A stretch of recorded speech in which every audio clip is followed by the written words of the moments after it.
The thing that makes writing so difficult is you don't have the element of serendipity.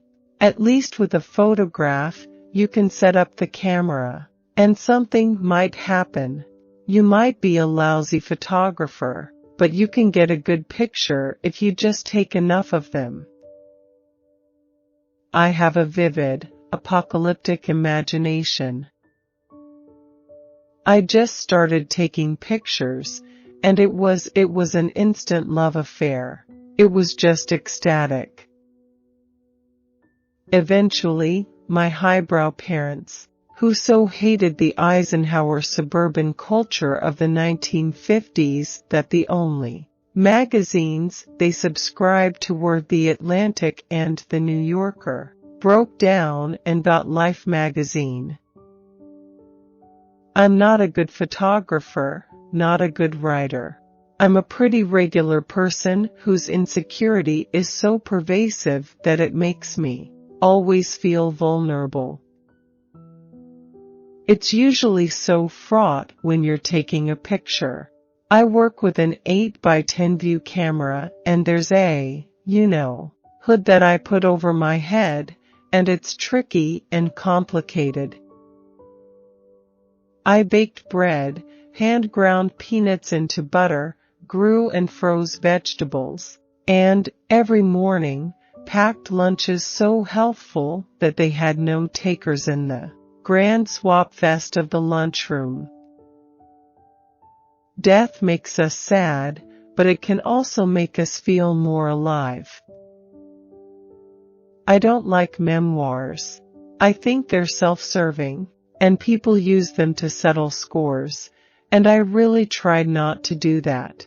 You have to have a really interesting life to justify memoir, and my life has been pretty ho-hum. I guess I have a certain willingness for audacity. I couldn't deal with a normal life. It's not a lack of confidence, because I can't argue with the fact that I've taken some good pictures, but it's just a raw fear that you've taken the last one. I think the media is a fear-mongering operation. They love to rile their viewership up or to scare them. It didn't help my career to be living in Appalachia. I have had a fascination with death. I think that might be considered genetic for a long time. My father had the same affliction, I guess. At the age of 16, my father's father dropped dead of a heart attack, and I think it changed the course of his life, and he became fascinated with death. He then became a medical doctor and obviously fought death tooth and nail for his patients. I had written my master's thesis on Ezra Pound on the cantos. And don't ask me about it. I don't remember anything about it. Don't get between me and a really good picture in the darkroom, because then I want to go straight to the darkroom and develop it. But once that's done, I'm fine. I couldn't be Susan Sontag. I'm not very good with abstract thought. I always just take to the emotional core of me. Weeks go by, and I don't talk to another living soul.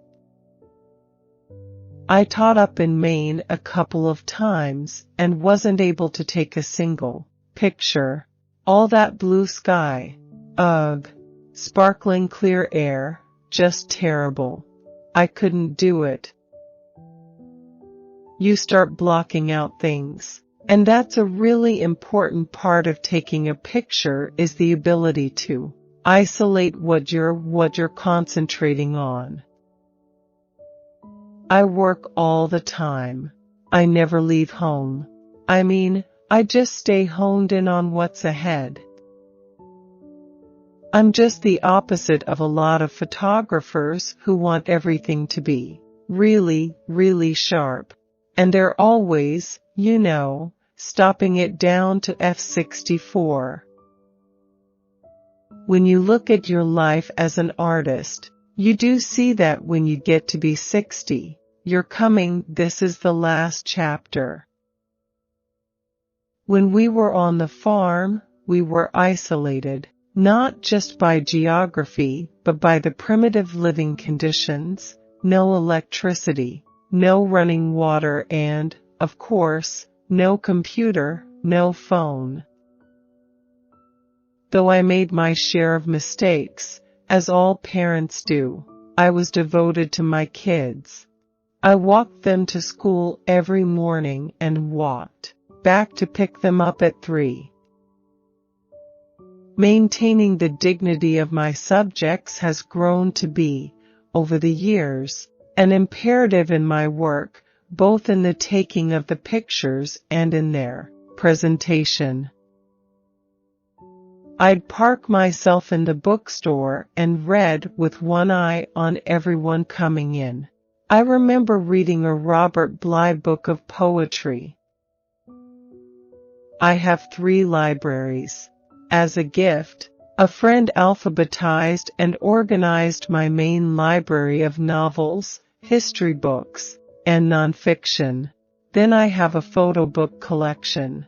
Then there's this nearly whole room of my childhood books. I've also got cookbooks and a big collection of horse-related books. When I read something, I picture that scene in that detail. That becomes very similar to composing a photo in real life. When I read, I take notes and underline things. So reading is a vigorous process for me, but I read in bed. My poor husband is trying to go to sleep, and I'm reaching over him to get the post-it notes. I never read about photography. The 2 sensibilities, the visual and the verbal, have always been linked for me. In fact, while reading a particularly evocative passage, I will imagine what the photograph I'd take of that scene would look like, even with burning and dodging notes. Maybe everyone does this. I'm the weird person who completely loved and devoured Middlemarch, but who has not finished far shorter and more readable books due to distraction or the fact that by some miracle I am sleeping through the night. To be able to take my pictures, I have to look, all the time, at the people and places I care about. The whole nature of photography has changed with the advent of a camera in everybody's hand. I have no animus toward digital, though I still pretty much take everything on a silver-based negative, either a wet plate or just regular silver 8x10. But I've started messing a little bit with scanning the negative and then reworking it just slightly. Increasingly, the work I'm doing is in service to an idea rather than just to see what something looks like photographed. I'm trying to explore how I feel about something through photography. Time, memory, loss, and love are my main artistic concerns, but time, among all of them, becomes the determinant. It's a touchy subject, but as a Southerner, you can't ignore our history any more than a Renaissance painter can ignore the Virgin Mary. And it's impossible to drive down a road or eat a vegetable or pass a church without being reminded of slavery. I don't know what the instinct is to save every report card, every half-sentence scribbled note, but my mother did it pretty effectively, and I've done it to a fare thee well. I feel I'm a strange mixture of insecurity and strength. Most of us, probably most people, I'm transferring that same concept to the people I photograph. I try and take the commonplace, and some of it is writ large. Like death, take the commonplace and make it universally resonant, revelatory, and beautiful at the same time. I was just taking pictures to see what they looked like, just for the fun of it. It wasn't about anything in some cases. Some of them were just about the joy of opening up an aperture and seeing what shows up. I'm not an ardent feminist. Well, maybe I am an ardent feminist. I just roll my eyes at the way women are constantly used and how sensitive men are about photographs of themselves. Very few males have the confidence to appear vulnerable. Writing is much, much harder than taking pictures because you have to manhaul it all out of your insides. Matte digital prints are gorgeous, don't you agree? But the glossy digital prints, I just can't stand that paper. The fundamental thing about my personality is that I think I'm an imposter. If I take enough pictures, I'm going to get a good one, and I know not to stop at a bad one. I chose photography over writing. I had to make a living. I remember when the family album came out, people would just knock on our door because they thought they knew us, and that, of course, is one of the great hazards.